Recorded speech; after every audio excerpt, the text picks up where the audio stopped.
pourparlers internationaux sur le dossier nucléaire nord-coréen sont au point mort. Le régime de Kim Jong-un a procédé hier à un nouveau tir de missile.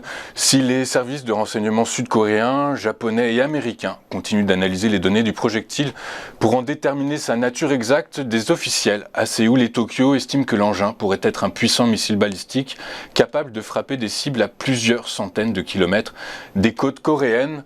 Selon le ministère japonais de la Défense, l'engin a été tiré depuis la côte est de la péninsule coréenne et aurait parcouru près de 500 km avant de s'abîmer dans la mer du Japon, en dehors de la zone économique exclusive dépendante de Tokyo.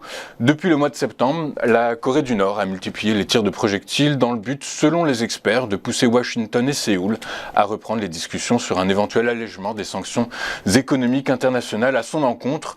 Mais ces provocations n'ont aucunement ému l'administration Biden, puisque les États-Unis continuent en effet d'affirmer officiellement qu'ils sont ouverts à une reprise de la diplomatie nucléaire avec la Corée du Nord sans conditions préalables, mais ils confient parallèlement que le régime de Kim Jong-un n'obtiendra pas le moindre assouplissement des sanctions tant qu'il n'organisera pas une dénucléarisation concrète et vérifiable de son arsenal nucléaire.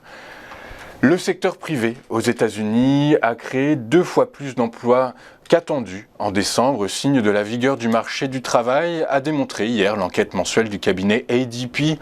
Les créations d'emplois se sont élevées à 807 000 le mois dernier, alors que les économistes interrogés par Reuters en prévoyaient en moyenne 400 000.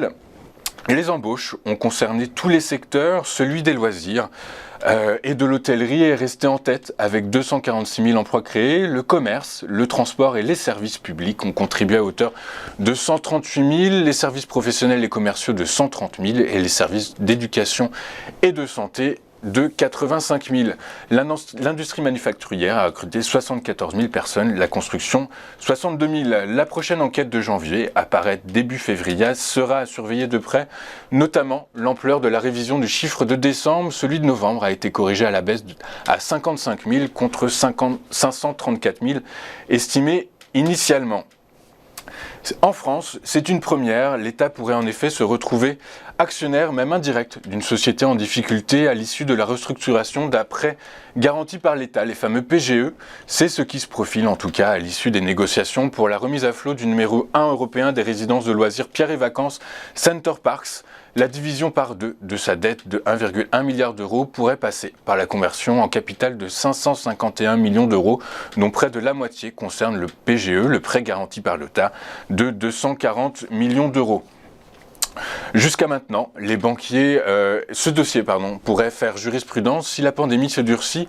Au total, c'est quelques 143 milliards d'euros de prêts garantis à hauteur de 70 à 90% par l'État qui ont été accordés à plus de 693 000 entreprises. Jusqu'à maintenant, les banquiers et autres créanciers avaient évité de toucher à ces prêts et fait des efforts sur d'autres types de dettes, ou alors l'État avait remboursé les banques à hauteur de sa garantie. Les PGE concernés ne dépassaient pas 394 millions d'euros d'encours. Je vous rappelle que le fort rebond épidémique et les nouvelles restrictions sanitaires qui l'accompagnent incitent le gouvernement à se porter de nouveau au soutien des entreprises. Le ministre de l'économie et des finances Bruno Le Maire a annoncé ce mardi que les entreprises qui auraient des difficultés pour rembourser leur PGE auront la possibilité de décaler les premières échéances de remboursement à fin 2022 et de les étaler sur 10 ans. Avant de poursuivre notre émission, je vous propose un rapide coup d'œil sur la séance d'hier à Paris. Le CAC, qui a loupé de peu les 7400 points puisqu'il s'est établi à 7376 points, en hausse de 0,81%. Les principales hausses sont à mettre à l'actif des matériaux de base, 1,80%, des biens de consommation qui prennent 1,35%, de l'énergie en hausse de 1,10% et des services aux consommateurs qui prennent 0,57%.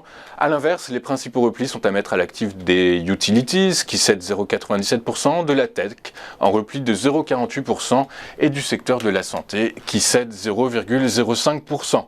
On va marquer une première pause et juste après, on vous fera vivre l'ouverture de la séance, une ouverture en direct décryptée par les équipes d'Interactive Trading. À tout de suite sur TV Finance.